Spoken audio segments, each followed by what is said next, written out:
नमस्कार दोस्तों, हमारी आज की कहानी का नाम है साथ। कंचन के आंसू रुकने का नाम ही नहीं ले रहे थे। राघव उसे समझाया जा रहा था, तुम फिक्र मत करो, तुम्हारे पापा ठीक हो जाएंगे। मैं कल की ही टिकट करवा देता हूँ। तुम कुछ दिन पापा के साथ रहो, उनकी देखभाल करो।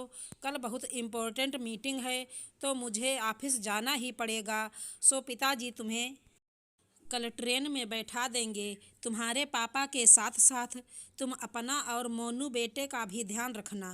कंचन पैकिंग करने लगी घर जाने के लिए और राघव उसकी ज़रूरत का सामान लेने बाजार चला गया ताकि रास्ते में कंचन को किसी तरह की तकलीफ़ ना हो और ना ही बेटे को। इसलिए पूरी तैयारी के साथ उन्हें भेज रहा था। तभी सासू माँ पैर पटकती हुई कंचन के कमरे में दाखिल हुई। तो तू जा रही है अपने मायके फिर से? हमसे पूछना भी ज़रूरी नहीं समझती, बस खुद ही फैसला कर लिया। बोलो भला, कोई शर्म लिहाज ही नहीं आजकल की बहुओं में। हम तो अपनी सास के पूछे बिना पैर की उंगली तक ना हिलाते थे और यहाँ देखो सामान बंधना चालू हो गया। अरे ससुराल के प्रति कोई जिम्मेदारी है भी या नहीं तेरी? कंचन ने कहा, पापा की तबीयत बहुत ज़्यादा ख़राब है, मम्मी अकेली हैं, वहाँ उन लोगों को ज़रूरत है मेरी, तभी जा रही हूँ। ऐसा पहली दफ़ा नहीं हुआ कंचन के साथ। सासू माँ का हर बार का यही नाटक, कभी भी कंचन को चैन से मायके नहीं जाने दिया।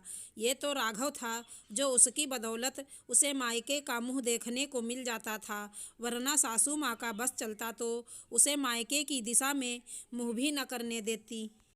आवाज़ में और ज़्यादा रौब दिखाते हुए बोली, बीमार ही तो हुए हैं, सब बीमार पड़ते हैं, कोई कम कोई ज़्यादा, पर ये थोड़े ही है कि भाग भाग कर मायके पहुंच जाओ। और तेरे पापा का तो आए दिन का यही काम है, हर 2-4 महीने में अस्पताल पहुंच जाते हैं।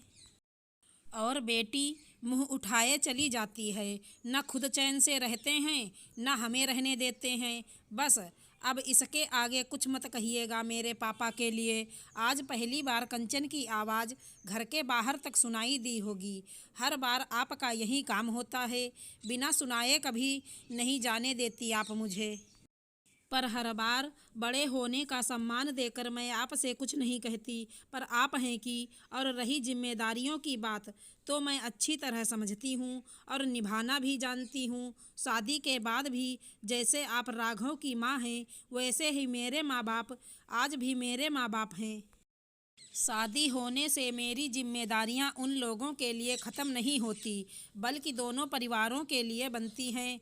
सासू माँ आज हक्की बक्की होकर सुन रही थी। पहली बार कंचन का ये रूप जो देखा था, राघव भी तब तक वापस आ चुका था और कंचन की कही सारी बातें सुन चुका था।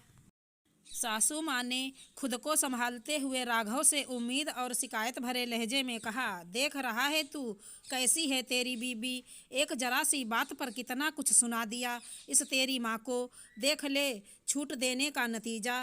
पर माँ, मैंने जो सुना उस हिसाब से तो कंचन ने कुछ गलत नहीं कहा। वैसे भी आप उसके माता पिता के लिए कुछ कहेंगी तो वो कैसे सुनेगी, जब वो मेरे माता पिता के लिए एक पैर पर खड़ी रहकर दिन रात सेवा कर सकती है। तो वो तो उसके अपने पापा हैं, बच्चे ही अपने माँ बाप की ज़रूरत के समय उनके पास ना हों तो वो बच्चे ही कैसे। और अगर मैंने ही उसे छूट दी है तो आज भी मैं ही दे रहा हूँ। जब भी कंचन के माता पिता को उसकी ज़रूरत होगी वो जाएगी। और रही बात सेवा करने की और साथ देने की, तो मैं आपका बेटा हूँ, अपनी सेवा का मौका मुझे भी दीजिए। सारी सेवा कंचन से ही क्यों करवाएं? और साथ मैं सही का दूंगा, फिर वो माँ का देना हो या बीबी का या किसी और का। कहकर कंचन को बैग पैक करने का इशारा कर दिया और सासू माँ को अपनी कही हुई बातों पर शर्मिंदगी उठानी पड़ी। कंचन अपने आंसू पोंछते हुए मायके जाने की तैयारी करने लगी। आशा करती हूँ हमारी कहानी अच्छी लगी होगी। धन्यवाद दोस्तों।